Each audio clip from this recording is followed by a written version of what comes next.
السلام الله عليكم. سبحان الله، من شوي كنت بساحة الاعتصام بباب الهوى، ف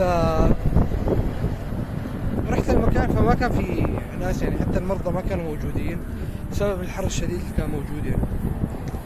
بس استنى شخص واحد،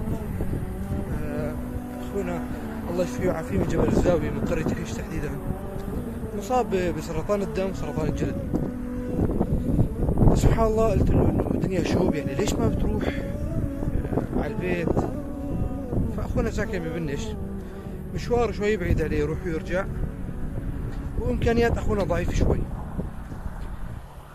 وبنفس الوقت اللي اولادي عم يخافوا مني، انا ما عم بقدر اروح وانا تعبان ومرضان وبهذا الشكل قدام اولادي، لانه اولادي عم يخافوا مني. فرأفة سبحان الله، الله يخفف عنه بأطفاله، ما عم يروح، عم يضل مكان الاعتصام. يعني صراحة بدي أصور وبدي أسأل وكنت، ولكن سبحان الله قد ما انزعجت وتضايقت على مريض الله ويشفي ويعافيه، في له سبب ليطلعوا يتعالجوا ويكونوا إن شاء الله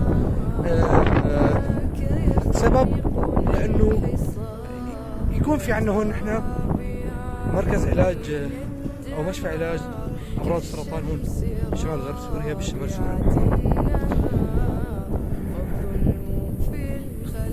فالفكرة إنه ليش أطفال العالم كلها بحق لها تعيش، وأنه ما تمرض تتعالج إذا مرضت. طبعا هو أمر رب العالمين ولا اعتراض حكم رب العالمين، تمام، ولكن سبحان الله الفكرة إنه ليش نحن دائما لحلق الأضعاف؟ ليش أطفالنا دائما هني نقطة ضعفنا؟ ليش ما بحق لهم يعيشوا؟ ما بحق لهم يتعلموا؟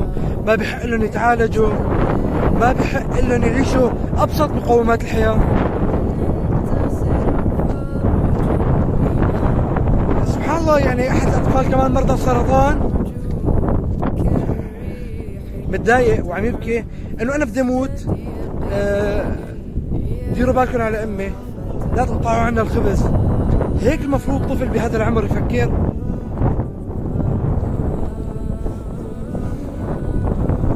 للأسف أطفالنا دائما خايفين، وللأسف بيحلموا بأبسط مقومات الحياة، للأسف ما بتحقق يلي كان من إجرام بشار الأسد وإيران وروسيا وهي الخنازير اللي دخلت لعنا المحتلين.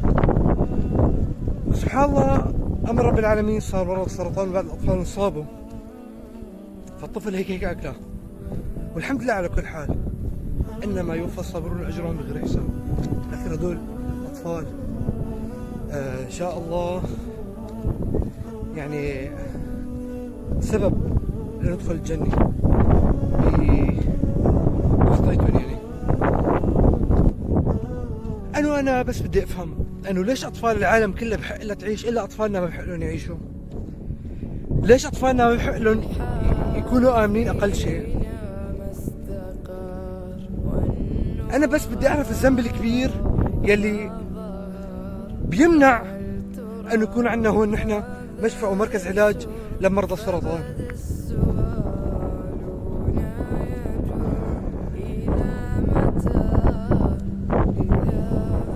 الله سبحانه وتعالى تركنا وحدنا ليكفلنا وحده. ونحن من ناشد الحكومة التركية ومن ناشد دول العالم، لكن يمكن اليهود حست بوجعنا. يا عرب يا مسلمين،